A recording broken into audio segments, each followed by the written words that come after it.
Kai and Tan Songyun spark fun chemistry. During livestream games, a lively livestream featuring Kai and Tan Songyun turned a simple entertainment game into a playful showcase of quick reactions, improvisation, and unexpected comedy. What began as a reaction speed challenge soon moved into questions about crushes, exes, and first dates. Under strict rules, the participants had only seconds to respond, creating a series of funny mistakes, teasing exchanges, and improvised scenes. Later, the group switched to an emoji-dubbing challenge, giving the performers another opportunity to show their timing and creativity. But while some of the questions involved romance, the available information does not confirm any real-life relationship between Kai and Tan Songyun. The romantic scenarios were presented as part of the game, so they should be understood as entertainment rather than personal revelations. A simple game creates unexpected moments. The first challenge focused on reaction speed. 6 participants had to watch one another carefully before suddenly responding to randomly called numbers. The rules meant that everyone needed to remain alert.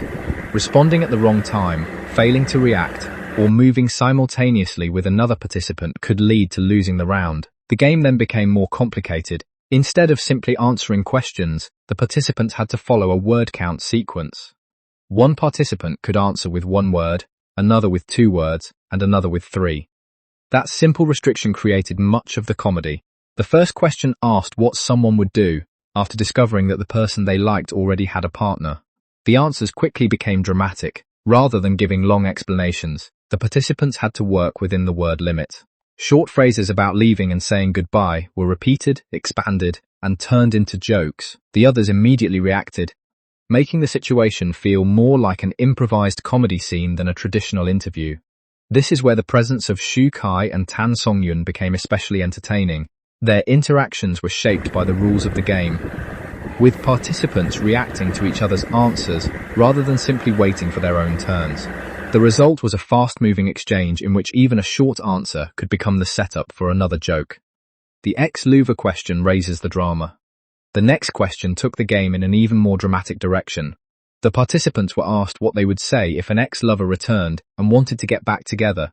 The answer again became a playful performance. References to leaving and separating were repeated, while other participants reacted to the wording and delivery. A rock-paper-scissors exchange also became part of the interaction, adding another unexpected comedic moment. Instead of treating the question seriously, the group used it as an opportunity to improvise. One participant's answer became another person's joke. A simple phrase was repeated. The group then exaggerated the situation until it resembled a miniature romantic comedy scene. For viewers, this is probably one of the most entertaining parts of the live stream. However, there is an important distinction. Nothing in the supplied information confirms that Kai or Tan Songyun were discussing actual former relationships. The question was part of a game. Therefore, the answers should not be presented as evidence of a real-life romance, breakup, or reconciliation. That distinction is especially important when entertainment clips are discussed online. A humorous answer can easily be taken out of context, particularly when a short clip is separated from the full livestream. The first date question creates more confusion.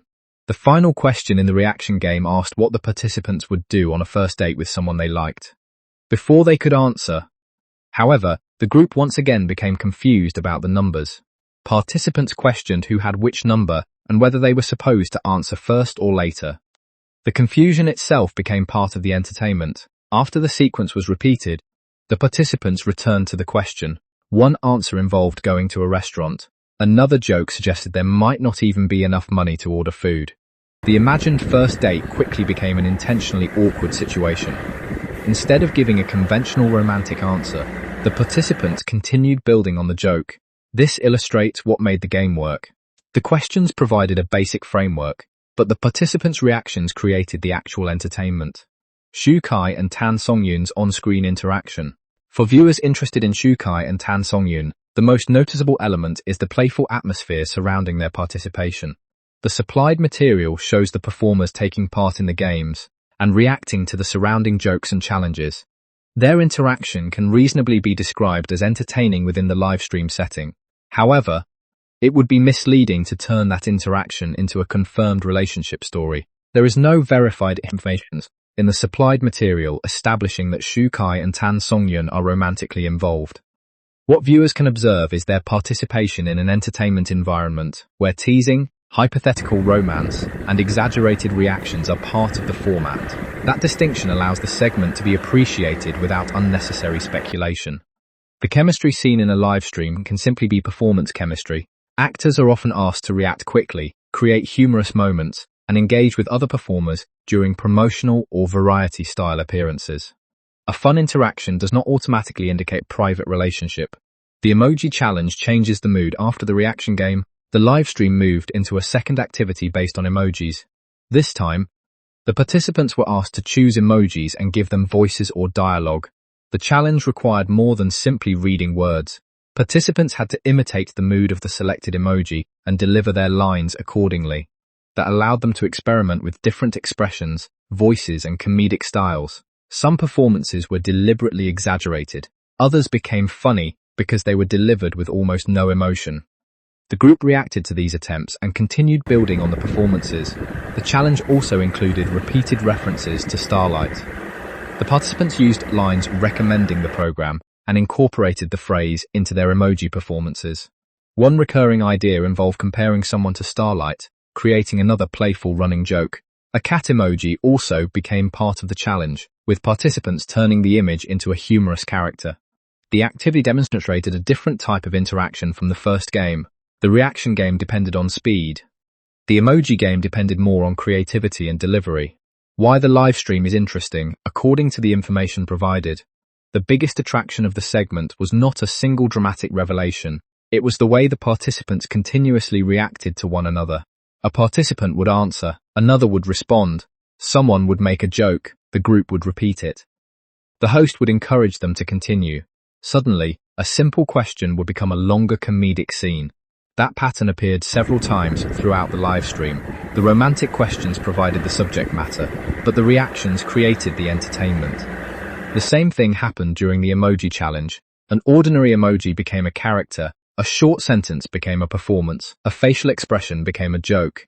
This kind of spontaneous interaction can make live stream content feel more natural than a formal interview. The audience is not simply watching a prepared answer. They are watching the participants react to situations as they develop, romance or just part of the game. The romantic questions will naturally attract attention. Questions about crushes, partners, exes, and first dates are exactly the type of material that can encourage online speculation. But based on the supplied information, there is not enough evidence to interpret those answers as real-life revelations from Kai or Tan Songyun. The context matters. The performers were participating in a game. They had limited time to answer. They had restrictions on the number of words they could use. They were also encouraged to respond to one another. Under those circumstances, exaggerated answers are entirely possible. Therefore, the responsible interpretation is to treat the romantic exchanges as part of the entertainment format. If future official information provides additional context, that could change the discussion. But based on the material currently available, there is no reason to present the game as a relationship revelation. A different look at the performers.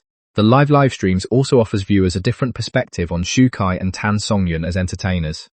Actors are often seen in scripted dramas, films, promotional interviews, or carefully planned appearances. Games create a different environment. There is less time to prepare. Participants can make mistakes. They can lose track of the rules. They have to respond to unexpected comments.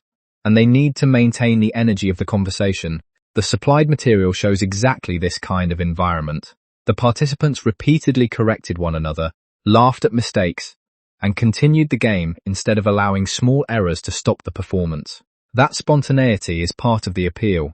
It does not necessarily reveal their private personalities, but it does show how they interact within an entertainment setting. The final performance, the emoji challenge, eventually moved toward a group finale. After experimenting with different emoji performances and lines, the participants selected a final sequence. They prepared together and delivered the final recommendation as a group. The countdown created one last coordinated moment before the live stream ended. It was an appropriate conclusion to a segment that had moved through several different moods. It began with competition, it developed into romantic comedy, it shifted into improvisation, and it finished with a group performance. Final takeaway: the live stream featuring Kai and Tan Songyun was ultimately a showcase of playful interaction rather than a confirmed romance story. The first game tested reaction speed while forcing participants to answer hypothetical questions about crushes, exes, and first dates. The unusual word count rules created confusion and encouraged spontaneous humor. The second game moved into emoji-dubbing, giving the participants another opportunity to experiment with voices, expressions, and dialogue. According to the supplied information, the participants laughed, corrected one another, and repeatedly turned simple prompts into longer comedic exchanges. That is the strongest story supported by the material.